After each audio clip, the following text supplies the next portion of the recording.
ce que j'ai aujourd'hui, ça va pas. Il y a des trucs qui ne vont pas. Là. Pourtant, j'ai fait comme il m'a dit, l'autre alchimiste, et j'ai tout mis. Les pierres, les machins, les encens que j'ai fait brûler. Mais l'énergie, ça va pas. Là, ça va pas. Je sais pas ce qui se passe, il y a un truc. Tu sais quoi, je vais appeler, j'ai envoyé un petit mot à Sophie Noblet, spécialiste du Feng Shui, circulation des énergies. Enfin voilà, elle va m'appeler tout ça. Voilà. Coucou ma petite Sophie, peux-tu venir d'urgence, s'il te plaît, d'urgence. Je suis pas très bien. Hashtag l'alchimiste. Merci, voilà, c'est envoyé. Salut Fabrice. Oh ma Sophie, comment tu vas? Tu vas me sauver la vie. Parce que vraiment, il y a un truc, je me sens pas bien. Je sais pas qu'est-ce qu'il y a aujourd'hui, tu vois. Même mon petit Igor vient là. Tu vois, même lui, il est pas au top. Hein, tu vois, Igor, on voit qu'il y a des trucs qui vont pas.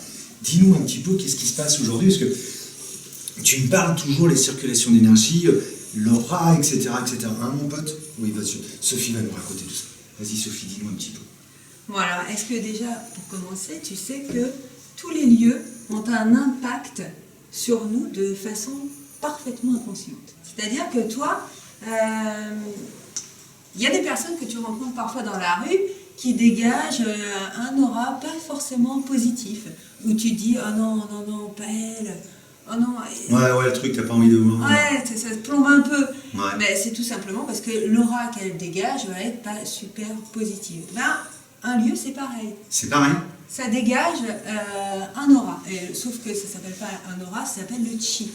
C'est l'énergie qui circule dans ce lieu-là.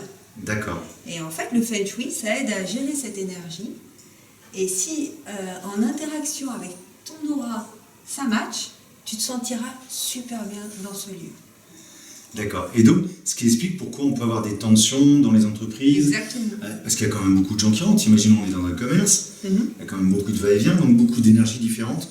Ouais, je crois que... Igor, tu veux y aller? Vas-y, dis-nous un petit peu.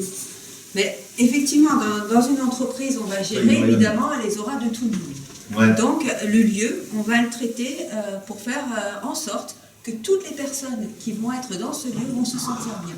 D'accord. Donc c'est toute une histoire d'équilibre dans les matières, dans les emplacements, dans la façon de circuler, évidemment. Il faut que ce soit ergonomique, il faut que ce soit organisé. Ah oui, l'ergonomie, c'est pas juste pour faire bien, quoi. Non, pas du tout. L'ergonomie, au sens propre du terme, c'est s'adapter au corps. Donc il faut que tu sois dans un bon siège. Ce sont des petits détails, mais qui vont faire que la vie de toutes les personnes qui vont être dans ce lieu va être optimisée. Il y aura beaucoup moins de stress, ce sera plus joli, déjà. Ah, ça sera plus ça joli. aide. C'est pas mal, ça. Ça aide. Plus joli. Oui, parce qu'en fait, le Feng Shui, c'est un art de vivre chinois, mais lorsqu'on le pratique, ça ne se voit pas. Il faut le préciser, parce que... Ah d'accord, ça ne se voit pas. L'esthétique, non, tu ne vois pas, c'est de façon parfaitement inconsciente. Tu rentres dans un lieu, t'es bien, quoi. C'est ça. D'accord. C'est ça, t'es bien, et quand t'es bien dans un lieu, t'es détendu, du coup t'es plus productif, tu communiques mieux avec les personnes avec lesquelles tu travailles, donc tu oublies moins de choses, et comme c'est organisé, quand un client te demande quelque chose, tu sais où le trouver dans la seconde qui suit, donc tu gagnes de temps, de l'argent et du bien-être pour tout le monde. Ah c'est formidable, donc faites du Feng Shui dans vos entreprises. Alors, et vous, justement, où vous en êtes? Est-ce que vous ressentez des tensions dans votre entreprise? Comment ça se passe? Écoutez, Sophie est là pour vous expliquer tout ça, et je pense qu'on rentre parfaitement, forcément, dans un champ RSE, puisqu'on entre finalement dans la qualité de vie au travail. Tout simplement, complètement. C'est le bien-être à l'état pur. Et bien voilà, encore une bonne raison pour être la meilleure entreprise pour le monde. À très bientôt pour un prochain numéro. Au revoir Sophie. Salut. Bye bye.